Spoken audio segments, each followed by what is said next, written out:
Good afternoon, everyone, or good evening, or maybe even good morning. Welcome to Vanguard Tactics. I'm Stephen Box, and if you are interested in Warhammer 40k, then you're in the right place. So every day at 6 o'clock, I go live to answer your questions to help during this coronavirus isolation period that we are going through, and just to hopefully help us all stay connected and kind of help each other keep the hobby alive, so to speak. So if you guys get any questions whatsoever, please post them in the chat. Now, I thought we could do something a little bit different today. Now obviously I will be answering your questions as per usual, but I have a little game for us. And I've just been working on something which is, I think, going to be quite interesting. And I'm going to see if I can share it with you. That's what I'm going to see if we can do. So I'm just preparing it now. But I think if this goes the way the way I want it to, we could be in for an absolute treat. So, right, what's going on here? Why is this not doing what I want it to do? Okay, I want to do a live coaching lesson with you all. Yes, that's what I want to do, a live coaching lesson. So for some reason I'm having a slight issue, but I will be able to resolve. There we go. Hopefully that, right, resolving my issue right now. Okay, now I've been a little bit busy this morning as I've been making loads of new slides for the Academy course, which then meant I stumbled across a new little cool feature, which maybe I can do as a coaching tool. So what we're going to have basically in front of us in a moment when this whole thing goes live is, if I can then share my screen with you, you can see what I'm working on. Okay, so let's just bring this up. Okay, hang on. Bear with me, guys. Bear with me. How do I share my screen? This is going to be interesting. Technology may fail us. We shall see. Aha. Okay, guys. Can you see this? This is what I want to do. Let me just get rid of that. Make that a bit bigger. Get rid of that. There we go. Hopefully you guys can all see my little screen now. And I'm going to plonk myself over here so I'm well out of the way of what's going on. Now, these are actually little images I have created, and I've created this from doing a little styled photo shoot with my own models. So my own models are my own models. Okay, so what we've got here is a board, a table. See the battlefield, excellent. Okay, now we are going to imagine that this is Dawn of War deployment, okay?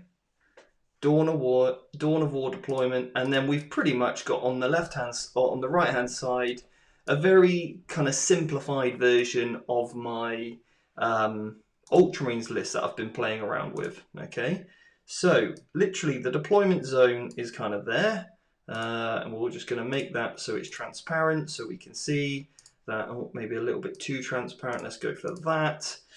And then we're going to go for this one over here for the opponents, just so you guys know what is going on. Right. Okay, how do I... Okay, it's just going to stay blue for now. Format picture, let's go for that. Border color, no, we don't want that. Format plain, that's what we want. It needs to be red, obviously, doesn't it? Otherwise, it would not be a proper deployment zone if it wasn't red. Let's get rid of this now. Okay, let's get rid of that. Transparency, let's knock that right up. Okay, so there we have it, guys. Look at this. Right. So, guys, it's deployment time. You are using the Ultramarines, and what I would love to do is go over which way we want to attack. Okay, so it's our deployment. It's the Ultramarines deployment to go first. And ultimately, we're going to be obviously on the blue side. It's dawn of war deployment, and the opponent is going to be there in the red. So the question is, where do we deploy? Where do we deploy? Now, basically, do we deploy on the left-hand side over here? Do we deploy on the right-hand side over here? Or do we go in the middle? What's the situation? Oh, hang on a minute, I need to send this backwards, otherwise we're going to be in all kinds of trouble here. Let's just send that right to the back, and then we're going to send that. We'll send that one to the back as well.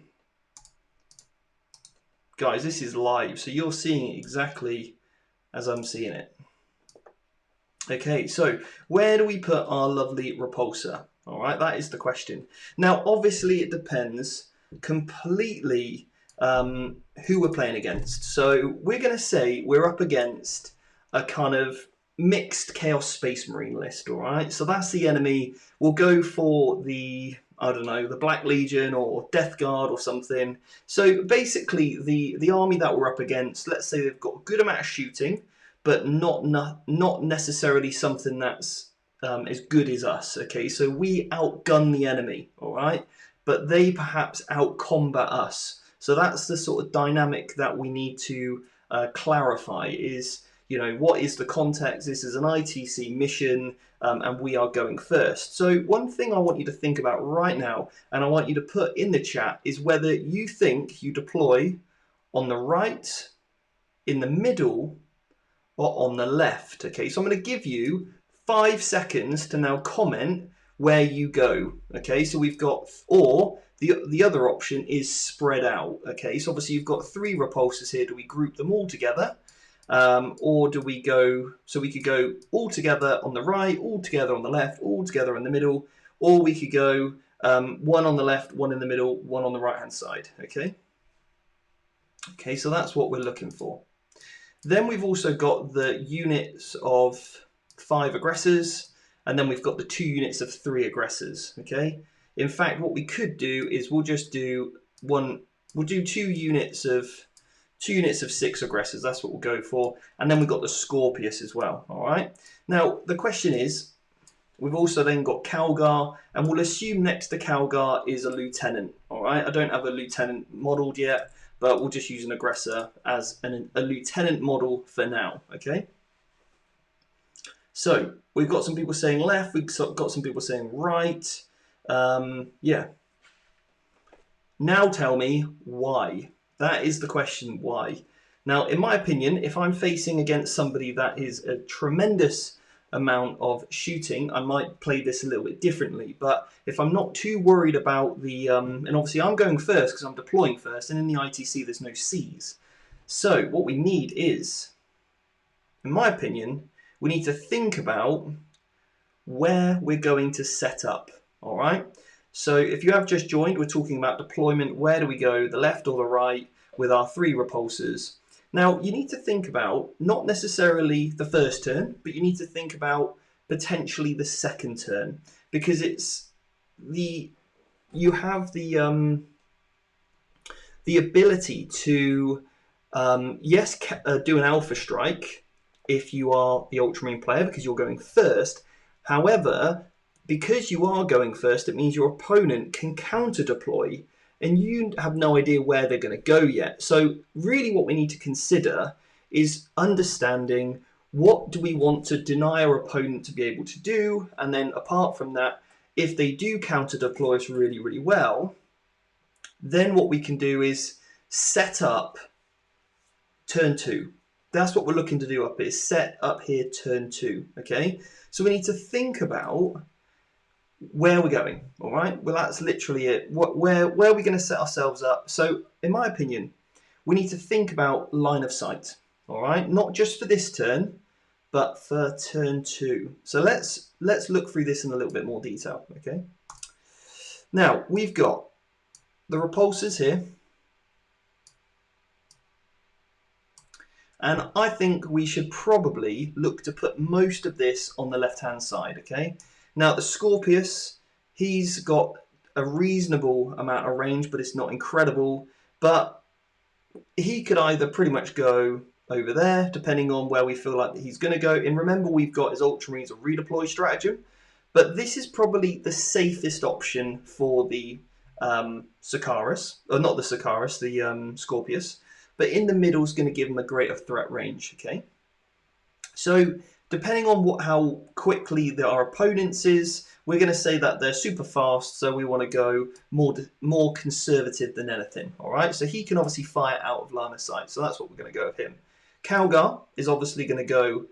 Now, a lot of people make the mistake and they put their characters right at the back. Okay, but that's something that essentially we want to make sure we're achieving is. Oh, hang on a second. Let me just. We've lost Calgar, guys. We've lost him. Send backwards. Can I pick up Calgar? Oh, I'm going to have to do it this way.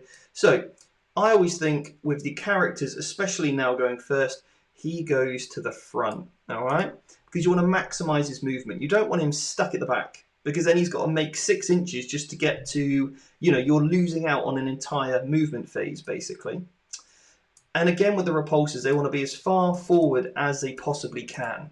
Then with the aggressors, depending on your approach, but now you need to think about the aggressors in a way. That's the lieutenant, but next to him. These guys, you could hide them, but there's absolutely no need. But the terrain looks like it's kind of on the front line anyway. Now, if they go straight in the middle here, the problem is that the opponent's going to, let's say they've got obliterators or whatever's hiding in this back row, and they're just going to be able to gun down our Ultramarines pretty well, our aggressors. Now, we might decide that we don't really need them too much, so they can either hang out in this building, which is absolutely fine if they want to do that, or what we might do is, so they can either chill over there, or what we could do is push these 5 somewhere else, or we could stack them all right in the middle there, just to keep them completely safe. It really depends on what they're going to be looking to do. Now, if I was a combat player, I would be looking to utilize this level, and I'll be looking to move into there as quickly as I possibly can. So this L has got a flat side, and this one is the one that they want to be able to move into, ideally. Okay, and that's going to keep them protected for longer. All right, so if I'm the Chaos player, I'm going to look to push my infantry into this open L shape, okay? Not this one.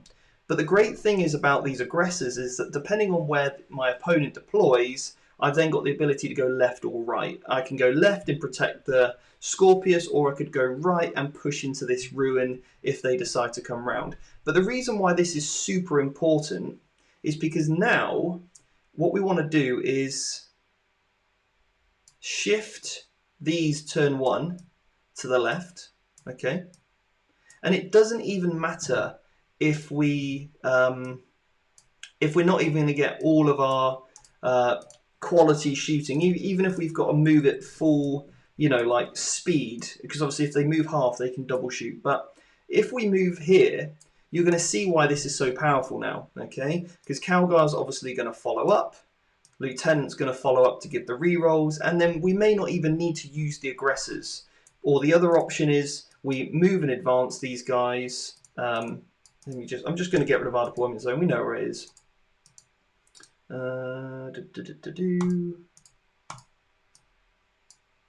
So we might move and advance the aggressors. Oh no, I don't want to pivot them. No pivoting. I want to move them. We could potentially move and advance them to push them this way if we feel like we need to, or maybe we could, go out into the middle, but then if we do that, we're going to open ourselves up, because we've got to think about the firing lanes of the opponent, all right? Now what we've got here is, when we start to look at, let's see if I can borrow some arrows from another slide.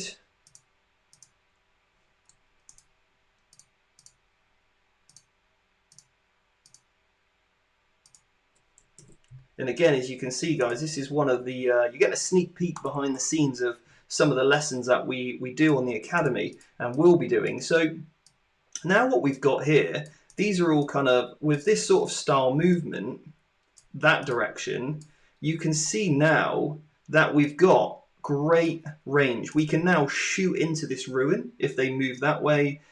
We've got great line of sight from all of these across the entire board there. And this is really exactly where we want to be for the best turn 2 possible shooting, okay? And that's essentially what we're looking to do. Now, we may take some loss turn 1. We are opening ourselves up to, you know, be countered by, let's say they've got obliterators or something. So we may lose a repulsor, but that's okay because we're really opening ourselves up for that next turn, all right? Now, the difference is our opponent is going to really struggle because they can't really come down this side with the combat because the aggressors are there. And if they try and deploy over here and move into this way, that's fine because what that's going to give us is more time, okay, to shoot them, because then we're really trying to neutralize that combat threat, letting the Scorpius do what he does best, and that's obviously firing directly. And he's going to be able to cover majority of this sort of left-hand side anyway, of anything that's hiding. Okay, so the difference is this I feel is the best way and the best strategy to, you know, with our sort of obviously little example we've got here, to go forward with. Now, if you compare that to the difference the other side, if you said to go to the right, imagine you're over here now, and the army swings around this way. And obviously the mistake, by the way, is to leave him over here. Because if you deploy him to the left, you've got nothing now protecting him. So he's going to get wrapped, he's in a lot of trouble, and your opponent's not going to be able to shoot absolutely anything, okay? So he needs to be over there. And then all of our boys. Now, the aggressors are slightly more protected in this. Oh, wow, they got big all of a sudden. Let me just undo that. The aggressors are slightly more protected going to the right because now they can... Oh, stop doing that. Now they can basically push into this ruin a little bit more. So they're more protected. So yes, our army's more protected. And yes, we've got, you know, essentially more covered defending us. But now look at the line of sights we've got. They're massively restricted. Even our outside one, even our outside one is going to really struggle to get any sort of decent line of sight on the entire board. So he can get some line of sight. This one here, he can get some line of sight to there, but that's about it. We're really, really restricted, which means the Chaos player can move out of this building here, which is probably where they're going to deploy, and they're going to move directly into this L shape, which is exactly where they want to be, giving a very easy move and charge behind this line of sight cover to make them mean they can get, you know, and completely ignore the Overwatch without giving us any chance to actually shoot them. So yeah, you can just see there by going to the left or to the right that, you know, maybe the wrong decision's being made simply in deployment. So it's all about understanding, if you outgun your opponent, can you use that to your advantage? And I think, yes, you definitely can in this given... sorry, just get rid of this a second. So yeah, if you're deploying on the wrong side, straight away from deployment, you're, you know, maybe adopting the wrong strategy, maybe you're playing too conservative, maybe you're playing too aggressive. So if you're trying to go for this approach against a gun line that outshoots you, then yeah, it's definitely the wrong maneuver. And actually you would then be looking to probably go second and get the counter deploy, and hopefully they, you know, you understand where you're going to move into, use cover a lot more. But when you're the Alpha Strike list like this one in this game, because you're always on a continuum of like whether you're the Alpha Strike, you know, whether your shooting can Alpha Strike your opponent. In an Alpha Strike is really just trying to break your back of your opponent as quickly as possible. So the Chaos player wants to get in combat, they want to control the board. In this way, you're kind of letting them do that because you're letting them push into here, you know, and they'll be able to kind of do what they want really. Whereas the other way that we saw, you're opening yourself up for much better firing lines turn 2 and turn 3, and actually then you can push into their deployment zone turn 3 and then, you know, finish off anything that you hadn't done in turn 2. So yeah, hopefully guys you found that valuable. Let me know if you did or you didn't. That'd be really, really interesting. Obviously I've never tried anything like this before, so let me know what you think. But I was just thinking today, you know, I would show you guys kind of how I work in things on the academy, some of the stuff we go over. But yeah, it is all about that decision-making process. But yeah, guys, if you get any questions, I'll jump into the chat now and we can go over some of your questions. So Mr. Hatcher said, units swing all split attacks. Some are on my apothecary, giving Phil no pain. Even my opponent rolls out attacks on apothecary. Does everyone else still get Phil no pain? So it is up to, the way I interpret this, it is up to your opponent to decide which one comes first, okay? So if your opponent wants to resolve the apothecary attacks first and kill the apothecary, then the rest of your army won't get their Feel No Pain, okay? Because it's the controlling player's choice. So it's up to, it's same for, there's quite a few different examples like that, really. So it's all about, which ones you go with first. Could be a power that's happening, that's giving people auras like chaplains or something. I don't know. Could be the banner. The banner that lets people fight back on a 4-up. Get rid of him first if you're going against that, because then even if it's happening simultaneously, then your opponent can't hit you back. All right, so all those things are really, really important. So like, let's say a vehicle explodes, you get rid of the thing, giving everyone the buff to feel no pain on the mortal wounds or whatever. Yeah, can definitely be a good way. Or maybe there's something giving a +1 save aura or something, I don't know, or -1 to hit aura, or Harlequin's -1 to wound aura. You get rid of that one first, and then all of a sudden all the other units are effective. So but that's up to you to know what your opponent's army does and where your knowledge of the game comes in, and then for you then to understand, okay, I need to deal with that right now, because actually if I can do that, it's going to really help my chances and improve my odds at being successful elsewhere in the game that I'm trying to achieve.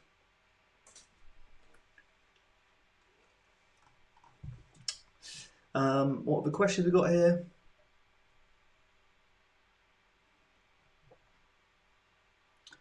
But yeah, guys, that's how I would probably play that. But yeah, again, if you're not sure, then get to ask your TO. Basically, is the best thing to do, and see what they say.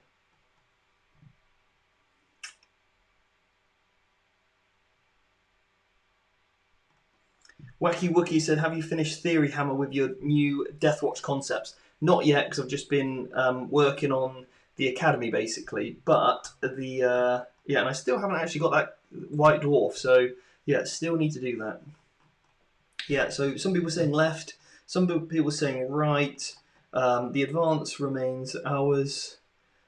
JW, damn it, missed half the broadcast. Well, you can easily go back. You didn't miss much, really. I was kind of setting everything up anyway. Yeah. Right-hand side because of line of sight. Okay. Yeah. Wherever can you move block? Left looks good. Yeah. Will you also do this with a combat army? Yep, I will be covering. I'm not going to do it on here live, but I will be doing it on the Academy modules, like how to use all your different armies in terms of which way you should go.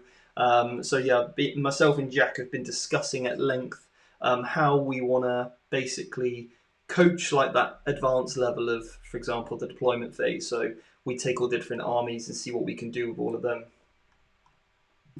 Hand YOLO, right side using the L to block LOS. If the enemy deploys their anti-tank unit in sight, you can blast it away. Is my non-competitive player thinking process. Well, Hands YOLO, if you're still watching, let me know if you've changed your opinion now. I'd love to know. Probably going to screen the tanks on the right. Andrew said, Ryan said left still carries. Andrew, you need to go, but I have a question. I'm looking forward to watching the broadcast.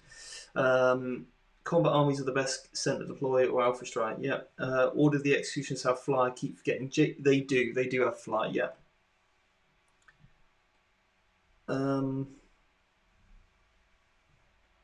Andrew has said, if I'm shooting a unit with 3 wounds with 2 different units, one unit using multi-wound, 1 damage, auto bolt, and the other using 2 damage, stalker bolt, which shoots first? So it doesn't actually, in that example, it doesn't actually make a difference if you've got either one, because it depends then what else you might want to use that 2 damage for. So if there's nothing else that you're going to want to use the 2 damage for, then I would probably go with just get them done first, really, and then you can finish off with the single stuff. But then if there is a target that's looking likely that you might want to use a 2 damage first, then or 2 damage 4, sorry, then you might use a single damage. Okay. JW, Stephen, how do you, as a close chaos combat player, best beat that type of movement? Well, it's super tough with like the Ultramarines are a very good counter to most combat armies because they've got incredible overwatch, really good movement, and they're very, very difficult to charge with the repulsors. So it really is a case of maybe that Chaos Army wants to go first, so they can really make a foothold on that deployment and say, look, we're going to go here. They want to move into that L shape that's blocked and really put the pressure on their opponents and hopefully force the Ultramarine player to move on and deploy on the right hand side rather than the left. Because the Ultramarines don't really want you to be charging them turn 1 or even turn 2. So yeah, it's a tough one, and actually maybe the Ultramarine player should then deploy on the left because that's exactly what, and it's all about getting those mind games going really. With you're trying to get me to do this, but I don't want to do that. I want to actually go here because if you want me to do this, and I should probably do this instead and do the opposite. And again, you always want to play your game rather than play the game your opponent's trying to get you to play. Okay.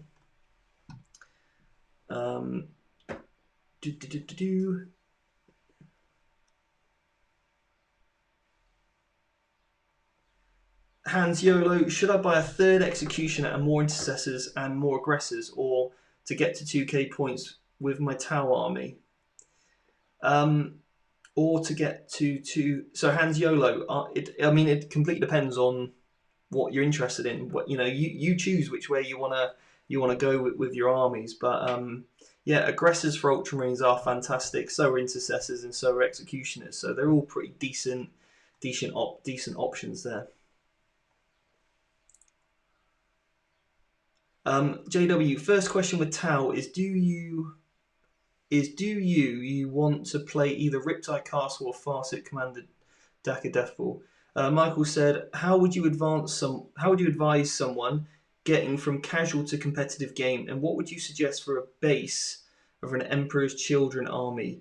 Love the channel, learning a lot already. Well, Michael, the best thing to do is just dive in, and just be. What I kind of teach people is all about just being very self-aware, very self-critical about how you're playing. Think objectively, be open-minded, ask your opponent for their feedback at the end of the game, and really get in amongst a like-minded community that's going to help you evolve into more of a competitive player, to help you question why you do things. Maybe it's list building, it's deployment, it's first turn, it's your secondary picks, whatever it might be. So that's certainly going to help. And also, if you want to be a competitive player, I would essentially try and find a play style that you really resonate well to. So I've moved around from different armies in the past. I started using an army that I just really loved the models, but then maybe I felt that actually that wasn't really my play style. I had to play around with some other units in some other armies, and actually that play style really appealed to me as a player, and I really excelled at that sort of play style. So I've certainly played around with a few things. So the army that I suppose, let's take Genestealer Cult for example. I don't really like the aesthetic of that army personally. I don't really like the lore behind them. It doesn't really excite me, but I love the way they play. So it's a case of their play style really appeals to me, although maybe the models don't necessarily. So you've asked me about the Emperor's Children there, so I'd ask you, think about if you're looking to move to competitive.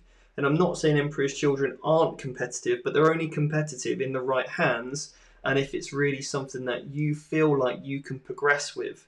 So have a bit of a play around with different things, okay? So, maybe try out some different combinations from over your next few games. Try out all the different elements of Chaos Space Marines and see what you like the most. Is it combat? Is it shooting?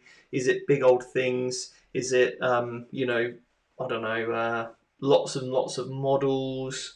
So yeah. have a play, and then you might gravitate towards one more naturally, and then you can build in things around it, and then maybe use the Emperor's Children, units that you feel might plug some gaps for you that maybe can help your list become, a little bit more well-rounded or whatever it might be. Okay.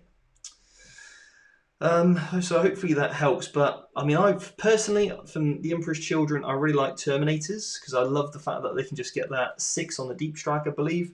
And I really like their Noise Marines in massive 20-band blobs as well. I think I would be, now bear in mind I haven't played with it, so I'm just speaking hypothetically, is where I would first go to test and try some things out, and that would be the way I would go with that. Okay, cool. So, Foley, you said, what is the best thing Possess Bomb does to Space Marines? What is the Space Marine count to possess? So, myself and Jack are going to be doing a video all about, this type of stuff. So I'm going to save that for another day, if that's okay. But I really love that question, and please know it's going to take a little bit, like what I did with the, and actually Jack helped me tremendous amounts. Was when we did the overview of every single faction. So we're going to be doing something similar to that for the Possess. So I don't want to give too much away just yet because I want to keep you hungry and excited for it, okay? Right, guys, I'm going to leave that there as I've kind of gone on for way too long already. The time went out 10 minutes away. But guys, yeah. Oh, we've got one quick question here, which I think I can answer very quickly. Mark said, hey man, been loving the videos. Great to listen to while painting. Thank you. I've got a question about dedicated transports. How many can you take in an ICT tournament type? You can take as many as you like. Troops and also transports are not governed by the rule of 3. Yeah. I could be wrong, but I'm pretty sure. So, right, guys. Anyway, I will see you all tomorrow at 6 o'clock. So if you like this lesson, please give it a like. It really does mean a lot to me. And if you haven't done so already, please subscribe and maybe, again, tell a friend about us, share it with your group, your network, whatever. It really helps me reach more people, answer more questions, and also help us all feel a little bit more connected during this time. So whatever you're doing, guys, make sure you're staying safe. And being very self-aware with what you're doing, and I just want to keep you guys as healthy as I possibly can. So I'm going to go back and finish off my Harlequins that I've been really enjoying painting today.